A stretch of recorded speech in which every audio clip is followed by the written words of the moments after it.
Hello. Are you taking everything personally? म्हणजे तुम्ही प्रत्येक गोष्ट किंवा प्रत्येक प्रसंग जो आहे तो वैयक्तिकरित्या घेता का? त्याच्याबद्दल खूप सिरियस असता का?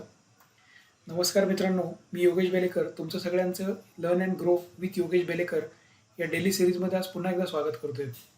मित्रांनो, बऱ्याच वेळा असं होतं ना की आपण कोणाबरोबर तरी जेव्हा बोलत असतो त्या बोलण्याचं किंवा वागण्याचं कुठल्या तरी वादामध्ये रूपांतर होतं, बरोबर. आणि ते लोक काहीतरी वेगळं बोलतात, आपल्याला काहीतरी सुनावतात, वेगळे कॉमेंट करतात, राईट. आणि आपण त्याच्यावरती खूप सिरियस होतो.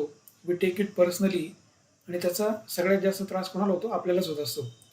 तर आपण ह्याच विषयी आज बोलणार आहोत, हाऊ टू डील विथ दिस. आणि आपण काही दिवसांपूर्वी रिॲक्ट अँड रिस्पॉन्स याविषयी बोललो होतो, बरोबर. म्हणजे प्रतिक्रिया आणि प्रतिसाद हे कसं द्यायला पाहिजे त्याच्याविषयी बोललो होतो. त्याचाच हा पुढचा भाग आहे. तुम्ही हा व्हिडिओ जर लक्ष देऊन ऐकलात तर तुम्हाला खूप चांगले आयडिया किंवा ट्रिक्स मिळतील अशा प्रसंगामध्ये कसं लोकांना तोंड द्यायचं आणि कुठल्या गोष्टी स्वीकारायच्या, कुठल्या नाही स्वीकारायच्या, जेणेकरून तुमचं आयुष्य जे आहे ते शांत सुखी राहील आणि तुम्ही तुमच्या कामावरती फोकस राहाल. ओके. नाऊ, तुम्ही जर फक्त हे ॲग्रीमेंट, ही एक गोष्ट जर फॉलो केली तर मी तुम्हाला खात्रीने सांगू शकतो तुमचं आयुष्य नक्कीच चांगलं किंवा आनंदी होऊ शकतं, right. So don't take anything personally. कुठलीही गोष्ट पर्सनली घ्यायची, वैयक्तिकरित्या घ्यायची गरज नसते, बरोबर. आणि मी बऱ्याच वेळा हे स्वतः अनुभव घेतला आहे या गोष्टीचा. कुठल्याही वादाच्या प्रसंगी, कुठल्याही व्यक्तीबरोबर जेव्हा मतभेद होतात, भांडणं होतात, वाद होतात, त्यावेळी एकच गोष्ट लक्षात ठेवायला हवी असते आपण, की जेवढ्या व्यक्ती असतात त्या प्रत्येकाचे मतं वेगवेगळे असू शकतात.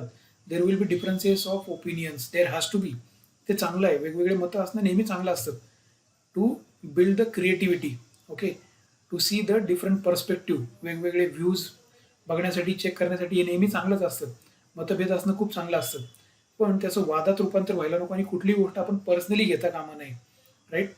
आणि जेव्हा कुणी आपला अपमान करतं किंवा चुकीचे शब्द बोलतं, आपल्याला कमी लेखतं, बरोबर, घरात असेल, कामाच्या ठिकाणी असेल, बाहेर समाजामध्ये असेल, किंवा रस्त्यावरती गाडी चालवताना कुणीतरी तुम्हाला कट मारून जातं, तुमच्याकडे रागाने बघतं, राईट. किंवा कुणीतरी तुमच्या हुशारीला किंवा जे काही तुमची क्रिएटिव्हिटी असते त्याला कमी लेखतं, बरोबर, तुमच्या अपमानास्पद शब्द वापरले जातात, राईट.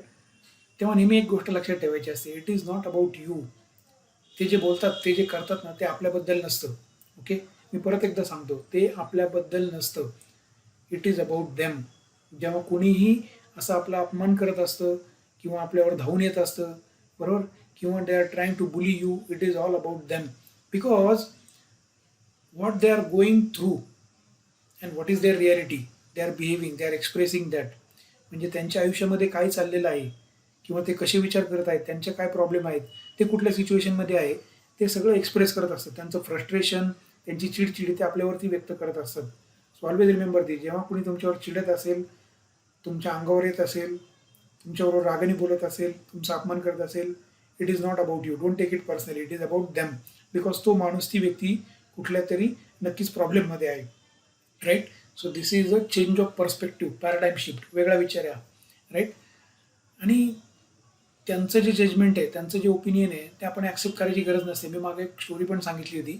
जेव्हा आपण दुसऱ्या कुठल्याही व्यक्तीचा राग, त्यांचे ओपिनियन हे जर ॲक्सेप्ट नाही केले आपण, तर पर्यायाने काय होतं, ते कोणाचे राहतात? त्यांचेच राहतात. It is all about, it remains with them. Okay. When we don't accept the gift, it is remain with them only, right. When you practice this agreement, you agree that other people have their own unique identity and their own reality, right. त्यांची प्रत्येकाची, प्रत्येक व्यक्तीची एक वेगळी identity असते, एक वेगळं व्यक्तिमत्व असतं आणि त्यांची एक वेगळी रियालिटी असते, एक सत्यता असते, त्यांचं वेगळं आयुष्य आहे, त्याच्यामध्ये वेगळी परिस्थिती असते जी आपल्याला माहीत नाही आहे, with which they are dealing with. They are also going through some different challenges, right.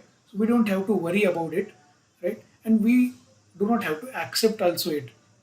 काय होतं, त्यांची सगळी गोष्ट आपण जर मनावर घेतली, खरं मानली, तर त्याच्यामुळं काय होतं, अननेसेसरीली आपली चिडचिड होते, आपण डिस्टर्ब होतो, आपला फोकस कमी होतो, आपलं अटेन्शन कमी होतं, आपली एनर्जी कमी होते, राईट. आणि दुसऱ्याचं ओपिनियन जे आहे, नॉट नेसेसरीली की प्रत्येक वेळी खरंच असतं, बरोबर. आणि जेव्हा मी असं म्हणतोय दुसऱ्याचे ओपिनियन, तुमचे दुसऱ्यांचे मतं आपल्याबद्दल जेव्हा खरे नसतात, त्यावेळी ते वाईट गोष्टींबद्दल आणि चांगल्या गोष्टींबद्दल दोन्ही गोष्टींबद्दल असू शकतात, हे नेहमी लक्षात ठेवावं. बरोबर. म्हणजे एखादा आपल्या तोंडावर जर स्तुती करत असेल, तर असं गरज नाही आहे की तो नेहमी खरंच बोलतोय किंवा मी खरोखरच एवढा चांगला आहे का किंवा कॅपेबल आहे का. Always remember this, right.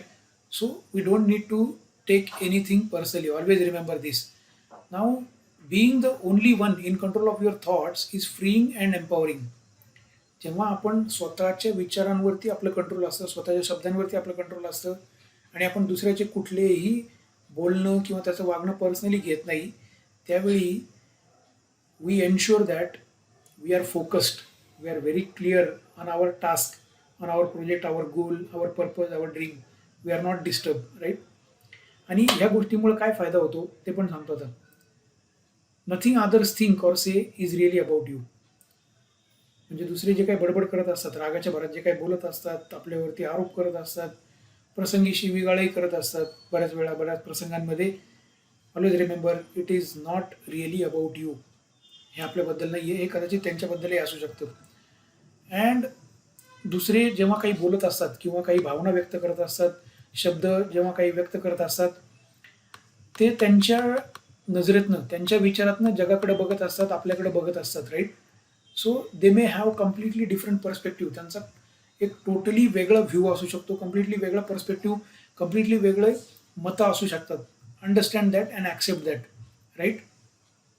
Number 3, everyone has a different truth. Your truth will be different than someone else's truth. प्रत्येकाचं जग, प्रत्येकाचं आयुष्य, प्रत्येकाच्या आयुष्यातली सत्यता ही वेगवेगळी असू शकते, right. So your truth will be different than someone else's truth. आपलं जग, आपले विचार हे दुसऱ्यापेक्षा वेगळे असू शकतात, right. If someone gets mad at you, they are dealing with their own stuff. जेव्हा कुणी आपल्यावरती चिडतं, त्यावेळी तो त्यांच्या आयुष्यामध्ये जे काही फ्रस्ट्रेशन आहे, जे काही चिडचिड आहे, जे काही चॅलेंज आहे, त्याच्याशी लढतोय, right. And that is how he is expressing or dealing or behaving with you. Always remember this. And you are not in other people's minds that much, and you will be surprised how little people's thought are about you. कुणीही दुसऱ्याबद्दल फारसा विचार करत नाही आणि त्याचं फार मोठं करत नाही किंवा त्याच्याबद्दल ते कोणाच्याही मनात फारसा विचार करायची ताकदही नसते आणि तेवढा वेळही नसतो. So don't take everybody and everybody's words, thoughts very seriously, right. Focus on your stuff, your life, right. Your health is most important, your goals, your dreams, your purpose, your tasks are more important. Now ह्या जर सगळ्या गोष्टी केल्या आपण, if we are particular focused about this thing, how it will change, right. When you don't take anything personally, you will be more open and loving and less fearful, being vulnerable with those you love. म्हणजे काय, ह्या जर गोष्टी आपण seriously नाही घेतल्या, आपण जर माइंडफुल असेल याच्याबद्दल, दुसऱ्याची चिडचिड, दुसऱ्याचे वाक्य, दुसऱ्याचे आरोप, दुसऱ्याचे शब्दप्रयोग जर मनावर नाही घेतले, आपण पर्सनली नाही घेतले, तर आपण काय होतं, आपलं मन ओपन राहतं, राईट. आपल्या मनातली प्रेम भावना, राईट, सत्यता तशीच राहते. आपल्या मनात भीतीचे विचार येत नाही, घाबरत नाही आपण कोणालाही, right. And there will be a lot of less drama in your life. आपल्या आयुष्यामध्ये जे काही वेगवेगळे चढ उतार होत असतात, नाटकीय घडामोडी होत असतात, त्या कमी होतील, right. So be mindful about this and the message is do not take anything personally. कुठलीही गोष्ट वैयक्तिकरित्या घेऊ नका. Be mindful about it, right. मित्रांनो, हा व्हिडिओ जर तुम्हाला आवडला असेल तर त्याला लाईक करा, शेअर करा आणि माझ्या चॅनलला सबस्क्राईब करा. Thank you very much. God bless.